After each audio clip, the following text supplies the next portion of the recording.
We're going to settle a sale in Property Tree. We've just been advised by the solicitors that the sale has gone through. We've had their emails and they've authorised us to disperse our commission. So the process in Property Tree, it's a good idea to have your tax invoice that you've issued to the seller, care of their solicitor, on hand, just so you can double check the amounts. And then in Property Tree, we'll just search for this particular property and we'll just confirm nothing's changed since we entered the information at the time that the contracts were done. So here we are in 1605 Aegean Way. We're going to go to our Financials tab.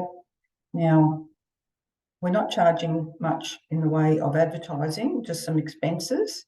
And we're just confirming, yes, we're being reimbursed for a body corporate disclosure and a title search, which is shown here. Body corporate 130, title search 24, and the commission was 2%. So including GST. So if we want to double check that, the sale price was 580, 500.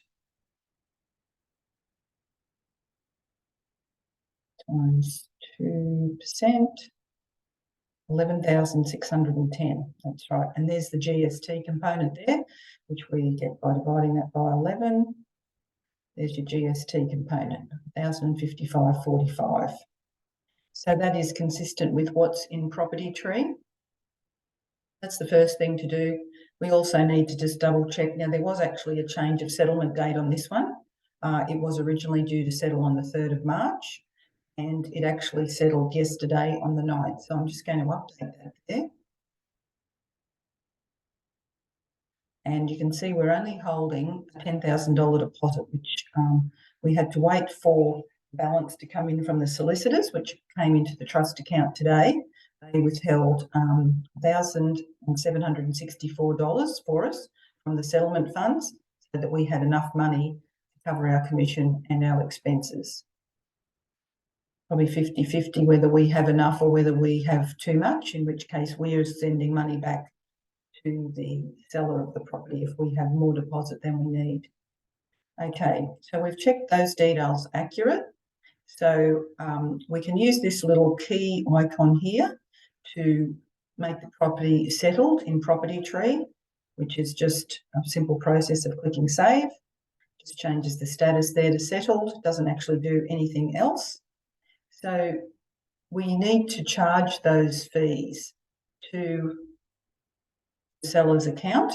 The only thing that's come up is the commission. That seems to be an automated thing once we enter that into Property Tree. So for our expenses to be added, we need to go Actions, Charge Fees. Now we've got a choice here. Is it the sale to Vanya Haney, also known as Jamie, or is it marketing and sundries?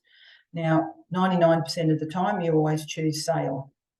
And there we go. We've listed those two fees we saw before. Now you can click up there and it selects both, or you can do one at a time, doesn't matter. So we're going to charge those fees. So you can see now we have all of the costs in this outstanding items box here. That has just charged them to the sale. It hasn't actually taken any money from the trust account and moved it to our general account. To do that, we need to go back to Actions again and choose Disperse Funds. So this is the same process if we had more deposit in our trust account than was required and we were going to actually refund some to the seller. Exactly the same process. So now it's showing us we have this much money to disperse, and we can check off here with our plus signs how it's going to be allocated until we have 0 left, which is what you want to see. Now, we're not paying any money to the vendor. If we did have a large deposit, needed to refund some, there would actually be a figure showing in there too, but that's not the case with this one. And then we push the Disperse Funds button. Okay, now we scroll down to the bottom of the page, we can see our recent transactions here. and it shows that that's what's gone through. So all of that money is going to be now moved from the trust account to our general account.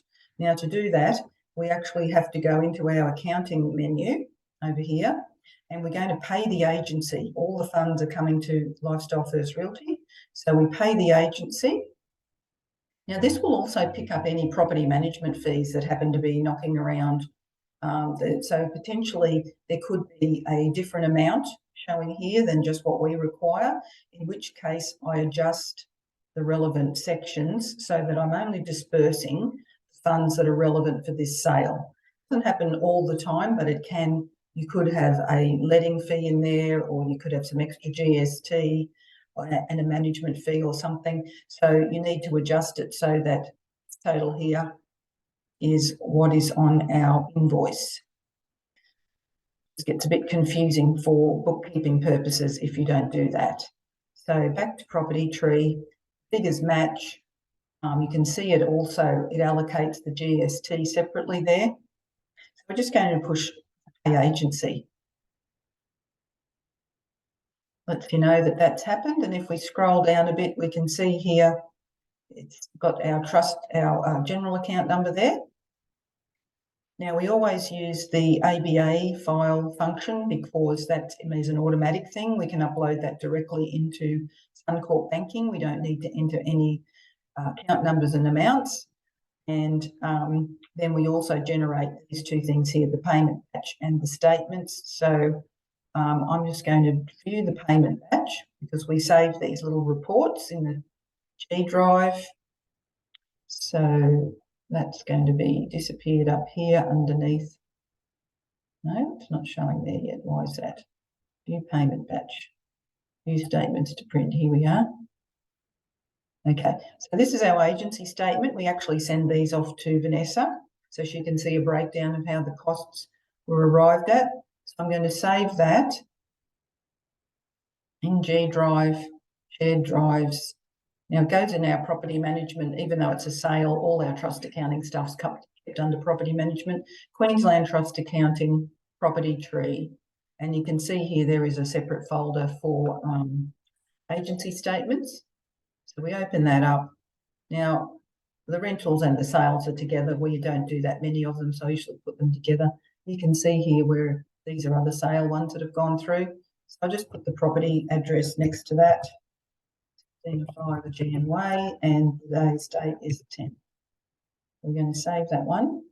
Now I'm just going to see why that property payment batch hasn't generated for whatever reason. Go back to property tree, view payment batch. Why is, here we go. Now it's going to generate. Okay, so this is just another record keeping thing we keep in the G Drive. Just shows a summary of the transaction, all of the funds that went to the general account. So we'll just download that one. It's going to a very similar place as the agency statement. We've just got a separate file under property tree for payment batches. And I've got a subfolder for sales. So I'm just going to put there that it's 16/05 Aegean Com, short for commission, and today's date. You can see some of these other ones have got people's names. They're ones where we've actually had to transfer some funds to the seller because we've had a large deposit and we needed to refund some of that back to the seller after deducting our commission. So we just save those. We don't actually really do anything with them. They're for records keeping. Now, I didn't generate the ABA file before, so I'm going to create the ABA file. It's telling me that there's one payment of $11,664, which is correct. Now that just goes into our downloads folder as well. So I'm just going to rename that with the property address, date, and I will put that in with my other property management information, where we just were a minute ago in Queensland Trust Accounting. There's the ABA file there. And you can see there's a subfolder for sales. You can actually open these little ABA files with Notepad. It's going to let me do that. open with, here we are, Notepad, and you can see the data that it stores. If you're interested, it shows there's our account number, 484799 for Suncorp. That's the number there, which is our general account. And it's coming from our trust account, that's the account number there. And the dollars are, where do we see that in this string of numbers? Here they are here, 11,764. So that's the amount that's being transferred. So that when it's uploaded into bank, tells the bank what to do with the money. So now we're going to go and log into Suncorp Bank to actually transfer the funds from one account to the other. I'm just going to log in here.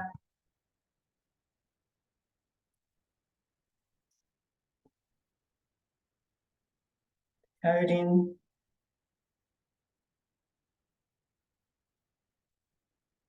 In.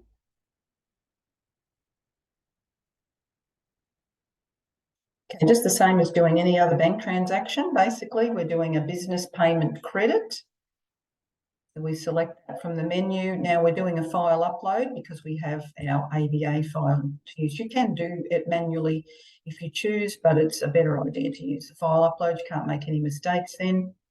Choose the file. So we're just going to have to navigate to the G drive where I saved it in property management, Queensland, ABA, sales, and there it is there. Okay, next. It always shows us this warning, which doesn't mean anything. We'll scroll past that. Okay, so there's the amount that's going to be transferred. We choose the account, this Queensland Trust account. Now this reference here is what displays on our bank statement. So I usually put property address and the fact that it's commission. Just write something that means something to you there. 11,764, which is what was on our tax invoice. Next. Okay, so you can see a summary here. This is the destination account, which is our general account. There is the amount of commission. I'm going to confirm that, and I'll have to probably put in another code again, which yes, I do. And approve.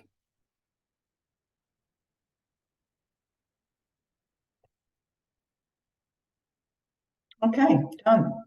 Now, if we go back to our transactions, in Queensland, we'll be able to see the funds have exited. There they are there in the withdrawal column.